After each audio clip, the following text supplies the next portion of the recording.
Come get it. Come get it. Not happening.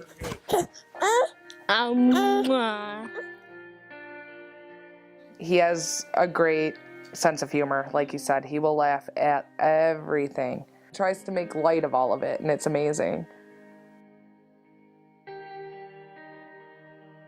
This is all it's been. They don't know anything outside of this anymore. So this is all a normal life, is to be going to the hospital all the time for them. So I don't think they realize at the same time that there's anything wrong with it. I think they just think this is normal.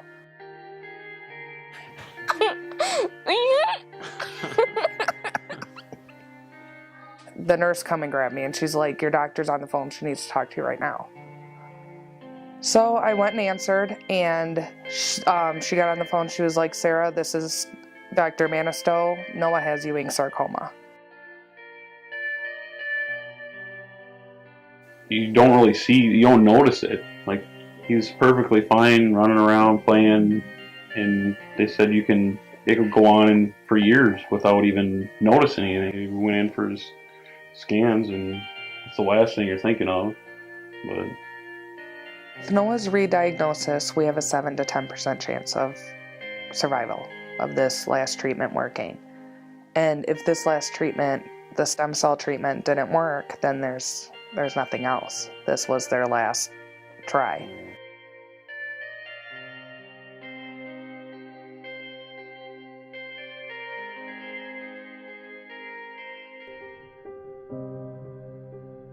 It was an emotional day for my husband and myself. We were so blessed to be blessed with such a beautiful family. So a lot of people were saying, oh, I can't believe it. You're going to be so busy. Your hands are going to be so full. And the only thing I can think of is just how full our hearts were actually when we found out we were having twins. So when Aurora was diagnosed with stage 3 Wilms tumor, which is kidney cancer, our whole world was flipped upside down.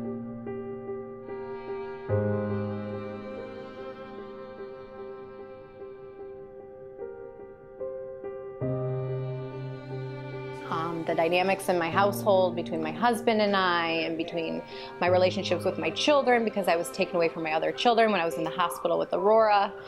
Our whole world had stopped. When she was diagnosed and they told us her diagnosis, I didn't know what that meant. I didn't know what her prognosis was. I didn't know she was going to make it.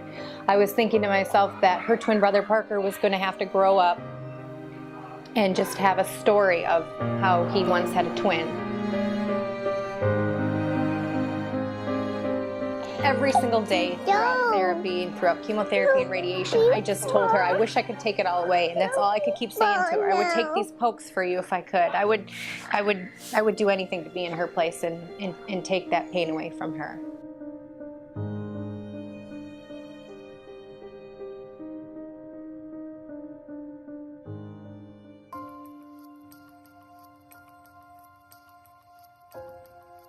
I always just want to protect him first and foremost, and I wanted to create this world where, you know, it's just you can do anything and we can do anything together. So that's kind of the world that I created for him. So for me to get diagnosed with breast cancer, I come home and I have this little pink bag, and he sees me and he's like, Mom, that's a cancer bag, you know, like when I brought it out of the car, he's like, that's a cancer bag. And I was like, yeah, what do you know about cancer? Just, you know, just trying to play it off. And he was like, yeah, I've seen it on television. You know, some people have cancer and they die.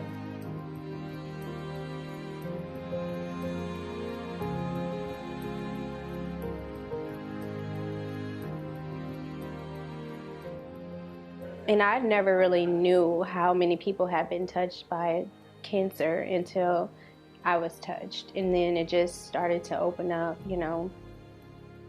As sad as it may be, my diagnosis has allowed me to open up and to connect with more people now. So I think moving forward, I probably won't feel as much as alone as I have felt in the past. So.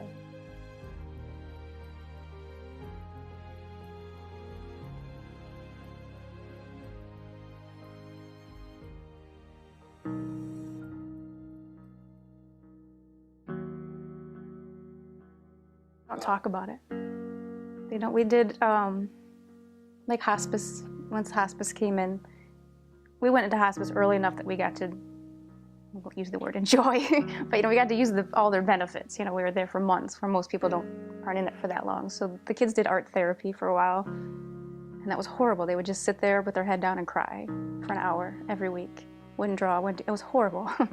But they needed to do that. And I've tried them in groups, and we've tried 4 different groups. They just don't want to talk about it. They'll talk about it with me when they want to. The actual death, during the sickness, we tried to keep it as normal as possible for them, which really wasn't normal at all, looking back on it. I mean, they were shifted around. They still are, from house to house all the time, spend a week here, a week in there.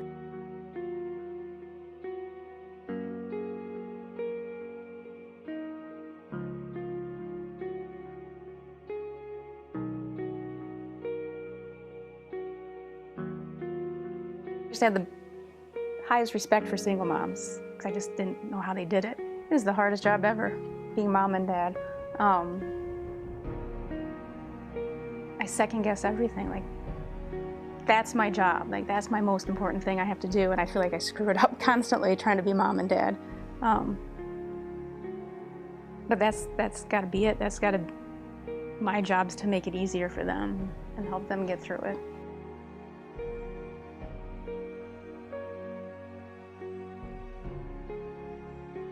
I don't know, it's hard being alone. But it's, I kind of forgot the question.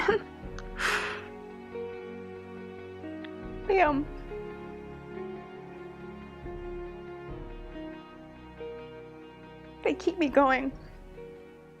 If it wasn't for them, I probably wouldn't have made it through.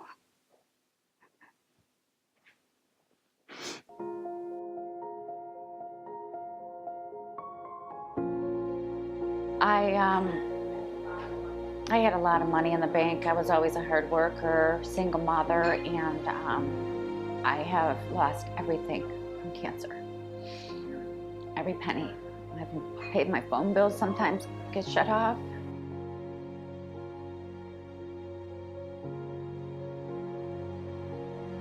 It was actually horrific because my dad was in the hospital. My daughter was in the bathroom in my room when the doctor said this.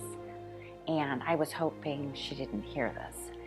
And on the way home, my dad said she was bawling her eyes out. So it's, oh my God, is my mom gonna die? I heard what the doctor said.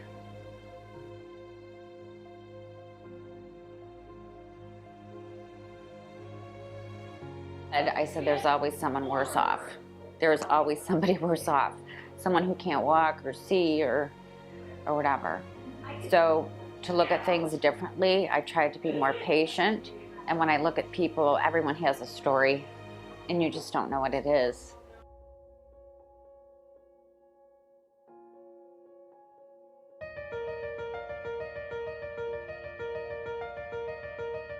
As a foundation, we thrive on that every day, right? That's what keeps us going. Hey, we've helped this family, we've helped this family, there's many more families there. What else can we do to make an impact in the lives of these families? We did it to be a different kind of charity because I think we were all disenfranchised by mega charities that raise lots of money, and when you donate, you really never know where that money went. And so we wanted to be different. We wanted transparency. There are 11 board members, but we've got an army of angels around us. I think it's a lot easier to take some money out of your pocket if you know exactly where it's going. I think it's a little bit harder when you have no idea where it would go. We do it full time. No one gets paid. No dinners are bought for us within the foundation, nothing. And I think people are so willing to do that. We make it personal. We show them a family that they're helping.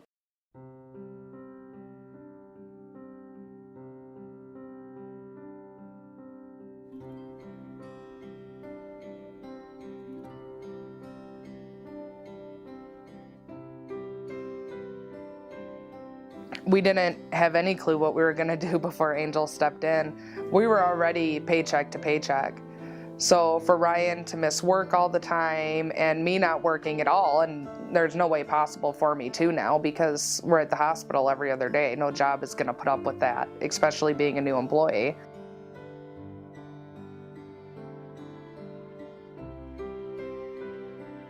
He reached out with Angels of Hope, and that was nice because it brought us some fun times with the kids. They could walk away from cancer for an hour or two and not think about it and just be out and about.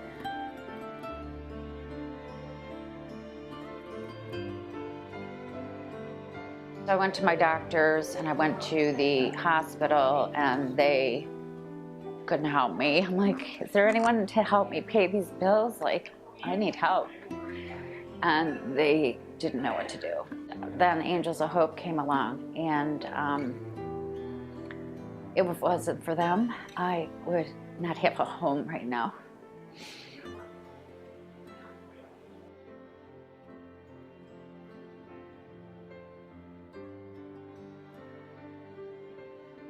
Simply because one of my prayers were to be placed on the backs of angels. Lord God, I don't have anything. I don't have anything to give. Everything is being taken from me, and potentially my life is being taken from me. Just put me on the backs of angels, you know. And he brought Angels of Hope into my life. And when I got the phone call, because I knew what it was going to do for me and my family, so I would not have to worry about the financial burdens that plagued my life. So it was huge. It was really big.